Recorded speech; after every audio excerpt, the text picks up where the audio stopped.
सहरसा के बनमाई टेरी सीएचसी के वरिष्ठ चिकित्सक डॉक्टर संतोष वर्मा ने किशोरी किशोरों के स्वास्थ्य पर तेज न्यूज इंडिया 24 की टीम के माध्यम से ही अहम सुझाव। Pappu Kumar, bureau chief, Saharsa, Bihar.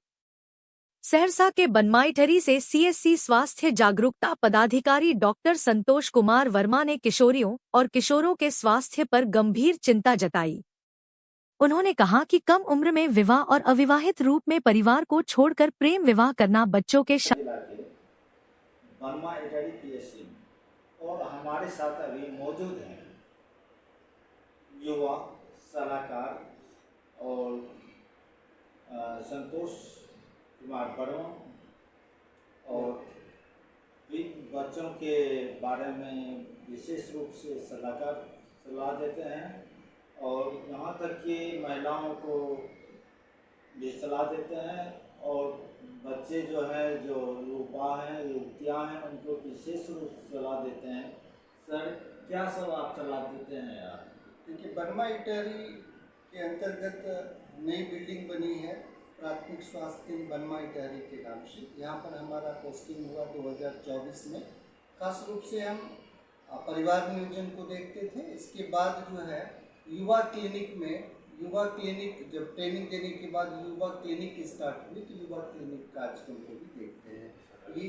ये आप परिवार नियोजन सह युवा क्लिनिक में बैठे हैं, तो खास रूप से जो 9 साल से 20 साल का बच्चा है, लड़का हो या लड़की हो, राष्ट्रीय किशोर स्वास्थ्य कार्यक्रम के अंतर्गत लाना उनको आवश्यक है, क्योंकि उनमें जो हार्मोनल परिवर्तन होता है, उसमें जो बीमारी होती है, उसको जागरूक करने के लिए अवेयरनेस करना बहुत ज़रूरी है। जो इस अवस्था में जैसे एनीमिया का होना, खास रूप से स्कूली बच्चे जो 12 साल से अधिक का है, एनीमिया से प्रभावित हैं, कृमि रोग से प्रभावित हैं, ताकि उनका शरीर स्वस्थ नहीं रह पाता है, चक्कर की समस्या आती है।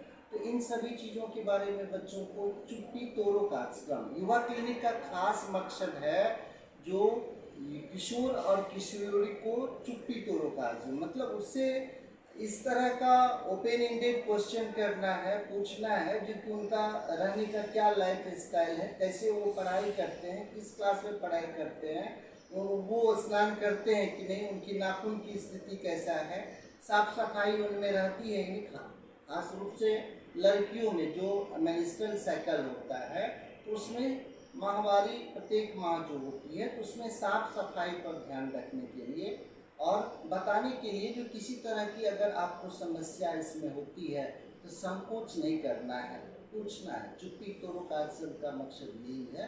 और इस उम्र का जो 12 से 20 साल के बच्चे हैं, उनमें शिक्षा के प्रति जागरूकता लाना, पढ़ाई के प्रति जागरूकता लाना, थोड़ा सा योग करना, ताकि मन की शुद्धि, मानसिक शांति ये बने रहे, वो नशा की तरफ नहीं जाए, उनमें तनाव नहीं हो, उनमें किसी तरह की निगेटिविटी नहीं हो, अवसाद नहीं हो। नहीं तो निगेटिविटी सोचते सोचते सोचते वो आत्महत्या तक पहुंच जाता, चाहे युवा हो या युवती हो।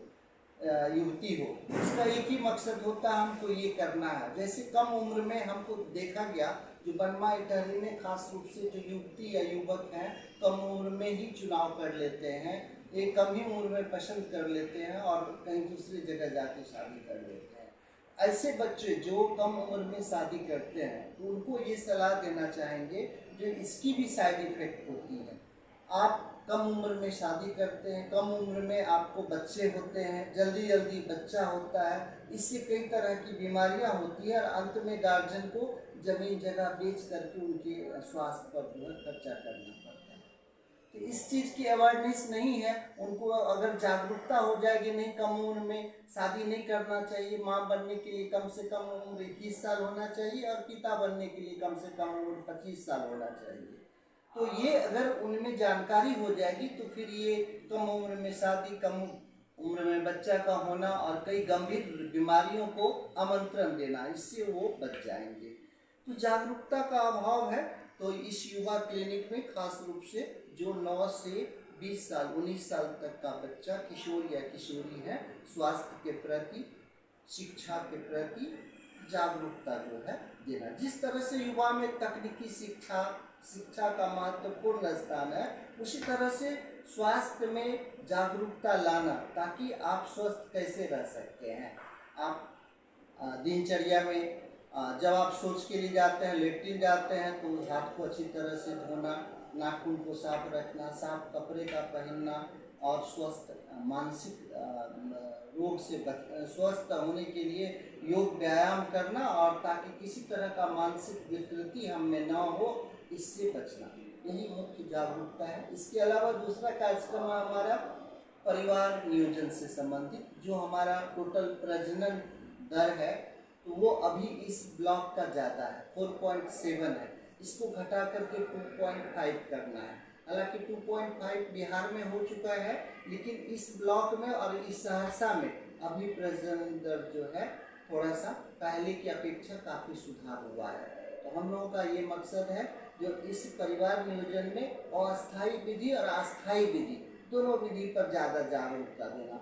अस्थायी विधि के अंतर्गत कॉन्डम आ जाता है, इजी पिल्स आ जाता है, छाया आ जाता है, मालायन आ जाता है, IUCD कॉपर टी आ जाता है। तो कई अनेक साधन हैं जो महिलाओं के पसंद में हम लोग उनकी चॉइस के हिसाब से जो है उनको देते हैं, ताकि अस्थायी रूप से प्रजनन क्षमता उनमें कम हो, प्रजनन दर कम हो। और अस्थाई में महिलाओं का बंध्याकरण ऑपरेशन किया जाता है, जिसमें दवा निःशुल्क मिलती है। दवा 7 दिन का पूरे दिया जाता है, निःशुल्क जांच होती है, और सरकार की तरफ से उनको 2000 रुपया प्रोत्साहन राशि दिया जाता है, ताकि फल फूल जो है रोगी खा सके और शीघ्र स्वस्थ हो सके। ये जो गर्भ निरोधक गोलियां जो खाते हैं, क्या इसका भी कोई साइड इफेक्ट है? बहुत लोगों में भ्रांति है, जो NSB कराना या परिवार नियोजन ऑपरेशन कराना या किसी तरह का इमरजेंसी पिल्स का खाना, ये कहीं से भी स्वास्थ्य के लिए हानिकारक नहीं है। यह बच्चों में अंतराल के लिए हार्मोन के साथ मिलकर काम करता है। ये सभी कुछ हार्मोनल दवाइयाँ हैं, जो हार्मोन को प्रभावित करके बच्चा तुरंत या जल्दी या प्रजनन दर में कमी लाता है, इसके लिए प्रयोग किया जाता है। इसकी कोई दूरगामी हानि नहीं है। ये तो